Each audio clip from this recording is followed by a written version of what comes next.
Compte tenu des décisions qui ont été prises par le gouvernement, qui dans un premier temps a fixé un prix supérieur de 55 francs par rapport au prix du marché mondial, et dans un second temps une taxe à hauteur de 40 francs par kilogramme d'arachide décortiqué à l'export.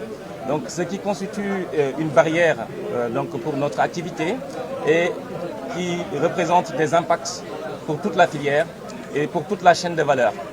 Et donc, nous ne demandons ni subvention ni privilège. Nous demandons juste le droit de travailler, le droit de vendre l'arachide pour les paysans et donc le droit de conserver des emplois dans ce pays-là. Parce que plus de 100 000 emplois sont concernés et donc les impacts risquent d'être très désastreux pour notre économie. De surcroît, protéger cette filière et donc les exportations permettrait en 2026 de générer 1 point de PIB et 1% de taux de croissance. Donc ce qui serait très intéressant donc, pour l'État.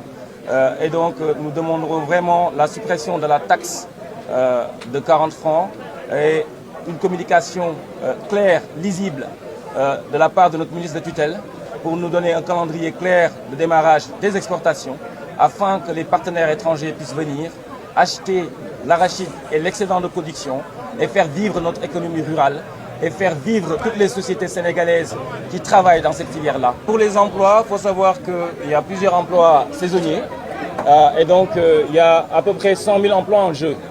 Donc si nous n'exportons pas cette année, nous perdrons une grande partie de ces emplois-là.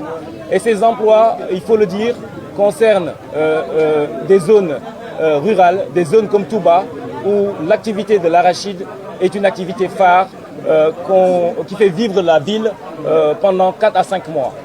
Concernant les risques également, il y a les débouchés qui diminuent.